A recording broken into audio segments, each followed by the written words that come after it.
Hello everyone.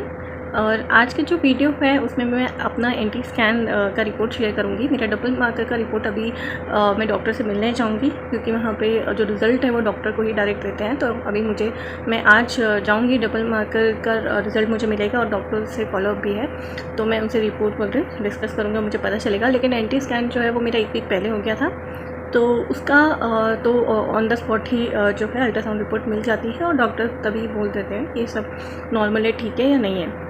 तो मैं ये रिपोर्ट आपके साथ शेयर करती हूँ। एंटी स्कैन जो है आपको पता होगा कि जैसे आपके 3rd मंथ कंप्लीट होता है, मतलब वैसे तो 12 या 13 वीक में ये करने के लिए बोलते हैं। किसी किसी का एंड ऑफ 11 वीक, किसी का पोस्ट 13 वीक भी होता है, बट जनरली ज़्यादा लेट नहीं करते हैं ये। और ये जो स्कैन होता है बहुत बहुत इंपॉर्टेंट स्कैन होता है। मतलब अगर आपने अभी तक और कोई स्कैन नहीं भी करवाए हैं तो एंटी स्कैन तो बहुत इंपॉर्टेंट होता है। वो इसलिए ज़रूरी होता है क्योंकि उसमें चेक किया जाता है कि बच्चे में कोई अबनॉर्मलिटीज़ तो नहीं है। एंटी स्कैन में कुछ अबनॉर्मलिटीज़ दिखती भी है, कुछ लगता भी है कि कुछ है चीज़ जो ठीक नहीं है, तो भी इसको फाइनल रिजल्ट या फाइनल टेस्ट नहीं माना जाता। मतलब ऐसा नहीं कि अगर इस टेस्ट में कुछ भी प्रॉब्लम है, जो जितना रेशियो बोलते कहते हैं 95% से ऊपर नहीं होना चाहिए, लेकिन अगर किसी का ऊपर भी है तो इसका मतलब ये नहीं है कि हाँ पक्का, हाँ वो हाई रिस्क होता है कि बहुत चांसेस होते हैं।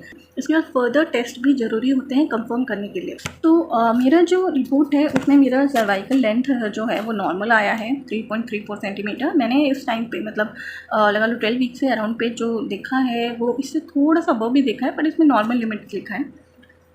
मेरा single uterine live fetus is seen in variable presentation at the time of study. Variable presentation का मतलब है कि जो बच्चा था तब रेस्टिंग पोजीशन में नहीं था, वो फ्लोट कर रहा था, स्विम कर रहा था या मूव कर रहा था, आप कुछ भी समझ सकते हैं, ठीक है। और जो प्लेसेंटा है वो डेवलपिंग फॉर्म में है इस टाइम पे भी, अभी ये पूरी तरह डेवलप नहीं होता। अराउंड 18-20 वीक्स में हम मानते हैं कि तब ये जैसे फुली डेवलप में आ जाता है। प्लेसेंटा जो है वो अभी अब जो ग्रेड वो low lying reaching the internal OS, ठीक है, प्रोसीजर है लेकिन लो लाइंग है। लेकिन लो लाइंग इस टाइम पे होना बहुत ही नॉर्मल है, ठीक है। मुझे बोला है नीड फॉलोअप, मतलब मुझे 18 वीक्स के बाद या 18 to 20 वीक्स में ये फॉलोअप स्कैन लेना ही पड़ेगा कि मेरा जो प्लेसेंटा है वो अभी भी लो लाइन तो नहीं है, क्योंकि लो लाइन थोड़ा सा रिस्की होता है। थोड़ा रिस्की होता है, ऐसा नहीं कि काफ़ी ज़्यादा रिस्की होता है, क्योंकि जो वैसे भी पहले के टाइम पे तो होता था, जब सी सेक्शन नहीं होते थे तब ये बहुत ज़्यादा रिस्की होता था। तब सबसे ज़्यादा डेथ जो वुमेन की होती थी वो लो लाइन प्लेसेंटा की वजह से होती थी। लेकिन आजकल तो सी सेक्शन ये सारे ऑप्शन अवेलेबल हैं, तो इसलिए ऐसा कोई मुश्किल नहीं है। हाँ, पर ये होता है कि लो लाइन में थोड़ा ब्लीडिंग का इशू पहले भी रह सकता है, लेकिन वो भी आजकल तो ये इतना कॉमन हो गया है कि लोग इसको आसानी से टैकल कर लेते हैं डॉक्टर के सही इंस्ट्रक्शन से। जनरली बहुत कम को प्रॉब्लम आती है। Then fetal movement, cardiac activity normal है। इसका बीपीएम वो हार्ट बीट जो है 162 बीपीएम मेंशन है, जो इस टाइम के हिसाब से एडिक्वेट है। और मीन गेस्टेशनल एज जो है 12 वीक्स 2 डेज़। जो मेन चीज़ें हैं जैसे वो यहाँ से शुरू होती है सॉफ्ट मार्कर से, मतलब जो डार्क में हाईलाइट हो रखा है, ये सब मेन चीज़ें हैं। जैसे बोन जो है जो अपीयर्स नॉर्मल लिखा है 1.9 mm, तो इधर ही लिखा है कि नॉर्मल है। जनरली 3 के अबव वालों को, वैसे तो 3 के अबव भी नहीं, 3.5 के अबव ज़्यादा माने जाते हैं कि उनको फर्दर टेस्ट करवा लेना चाहिए। लेकिन वो भी पूरा रिपोर्ट देखने के बाद ही डॉक्टर डिसाइड करती है, क्योंकि सिर्फ खाली एक चीज़ से डिसाइड नहीं कर पाते, पर जनरली उनको फर्दर टेस्ट के लिए बोल दिया जाता है। लेकिन वो क्वाइट ऑप्शन है कि जो है दूसरा टेस्ट भी जो है वो नॉर्मल आने के चांसेस या कम किसके होने के चांसेस होते हैं।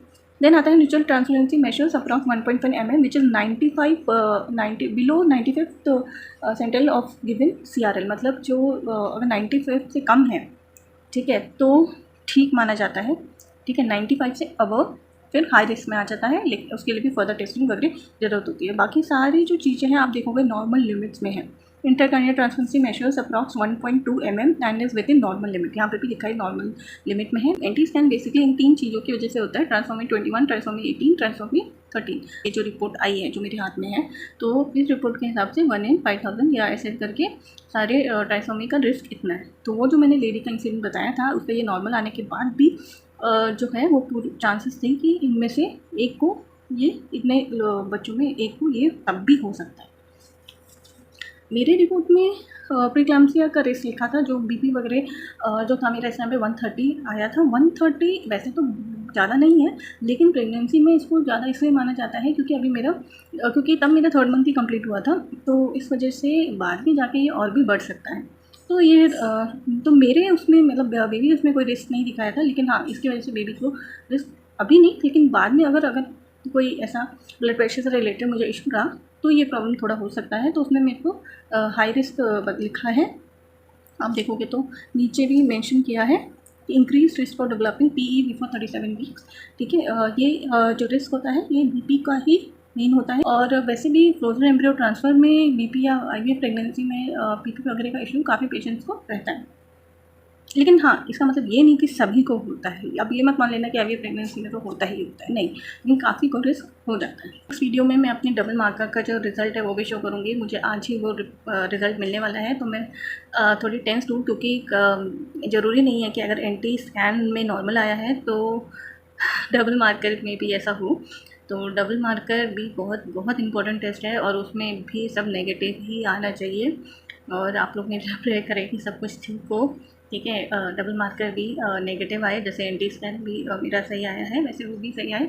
और अगर आपको कोई डाउट है, कुछ पूछना है, तो आप फर्दर मुझसे पूछ सकते हैं कमेंट सेक्शन में। और जो नेक्स्ट वीडियो है वो मैं अपना रिज़ल्ट शेयर करूँगी डबल मार्कर का। और फर्दर आपको भी अगर कुछ एंटी स्कैन से रिलेटेड आपको कोई इन्फॉर्मेशन शेयर करनी है तो वो भी आप शेयर कर सकते हैं, जिससे कि जो बाकी लोग हैं, ठीक है, जो इस टाइप की वीडियो ढूंढ रहे हैं और जिनके मन में डाउट है, वो आप आपस में खुद भी कमेंट सेक्शन में डिस्कस कर सकते हैं। इससे दूसरे लोगों को भी हेल्प मिलेगी। तो मैं नेक्स्ट वीडियो में मिलती हूँ, तब तक के लिए बाय।